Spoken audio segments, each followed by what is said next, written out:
Introduction by Bettina Greaves. The ideal economic policy, both for today and tomorrow, is very simple. Government should protect and defend against domestic and foreign aggression the lives and property of the persons under its jurisdiction, settle disputes that arise, and leave the people otherwise free to pursue their various goals and ends in life. This is a radical idea in our interventionist age. Governments today are often asked to regulate and control production, to raise the prices of some goods and services, and to lower the prices of others, to fix wages, to help some businesses get started and keep others from failing, to encourage or hamper imports and exports, to care for the sick and the elderly, to support the profile gate, and so on and on and on.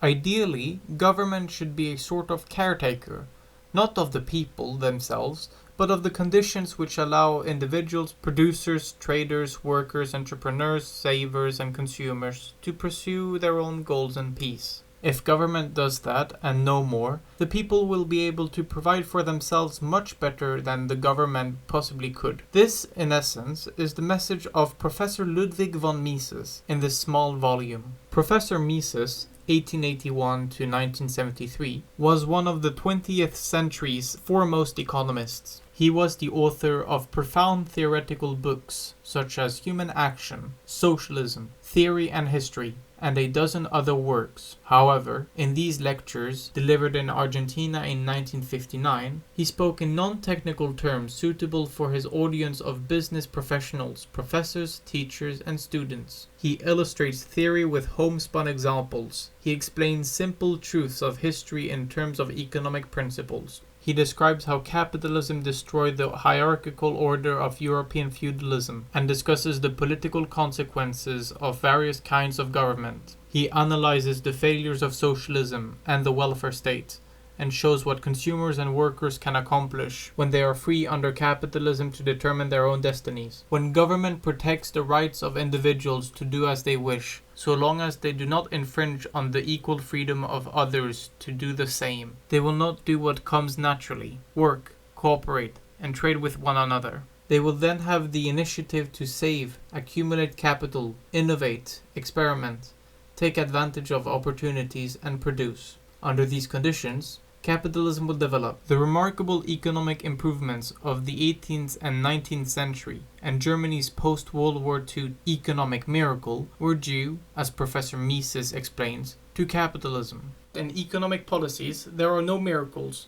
You have read in many newspapers and speeches about the so-called German economic miracle, the recovery of Germany after its defeat and destruction in the Second World War. But this was no miracle.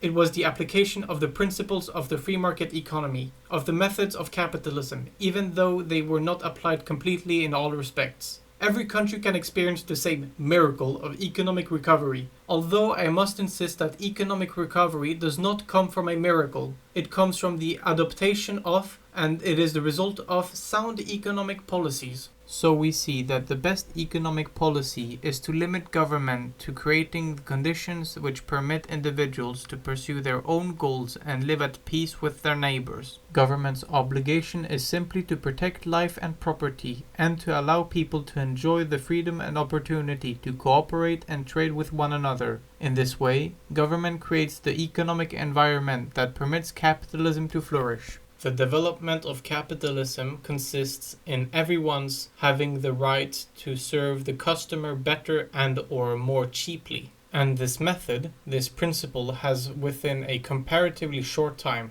transformed the whole world. It has made possible an unprecedented increase in the world population. When government assumes authority and power to do more than this, and abuses that authority and power, as it has many times throughout history, notably in Germany under Hitler, in the USSR under Stalin, and in Argentina under Perón, it hampers the capitalistic system and becomes destructive of human freedom. Dictator Juan Perón, elected president in 1946, was in exile when Mises visited Argentina in 1959, having been forced out of the country in 1955. His wife, the popular Eva, had died earlier in 1952. Although Perón was out of the country, He had many supporters, and was still a force to be reckoned with. He returned to Argentina in 1973, was again elected president, with his new wife, Isabelita, as vice president, ruled until he died 10 months later. His widow, Isabelita, then took over until her administration, charged with corruption,